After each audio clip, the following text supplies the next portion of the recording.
invitation that's loaded with promises. You're thinking, Everett, what do you mean? And what kind of promises could it be loaded with? Well, number one, there's a promise of his fellowship on the journey.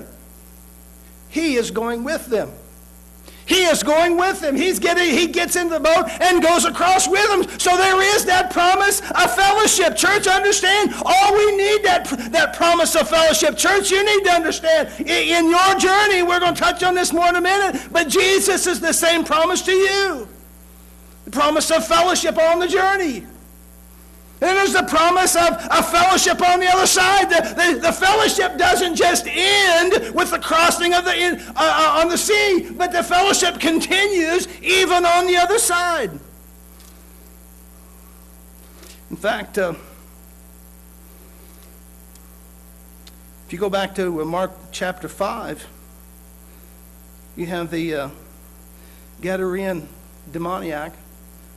That Gadarene, that guy in the area of Gadarea, Jesus asked him at one point, what's your name? He says, I am Legion, for we are many. I think it's Mark's gospel here that tells us that there's about 2,000 swine, 2,000 hogs when Jesus cast these demons out of this man. They go into the hogs. So we know that the whole hogs didn't run and rush and jump off. So at least probably 2,000 demons in this man. Think about that. The disciples seen it. That's fellowship with the Lord, is it not? That's in the midst of ministry with Jesus, is it not? Oh, there's the promise of safe passage to the other side. There's that promise of safe passage. He's going to get them there, and he does. And we read in our passage, when the storm does come, and we're going to touch on that in a minute, but when it came, he was there with them and got them across. They were scared to death, but he got them across. He got them across. The promise of safe passage. Promise of safe passage. A promise of continued in-depth teaching.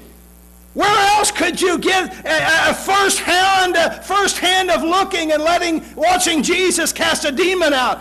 Not just one demon, but maybe upwards of 2,000 out of one man. And he does it with just a word. He tells them, what does he say? Come out of this man, unclean spirit. That's all he has to do is command them, come out. They know who Jesus is.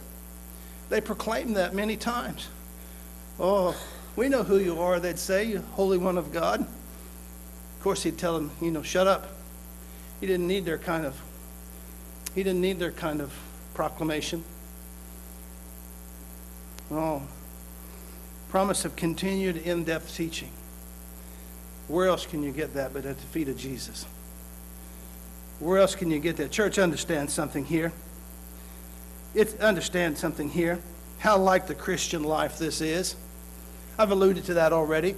How like the Christian life that is. Here on this shore, we're often weary, and we thank the Lord, I'm just so tired, but Jesus says, come on and go with me.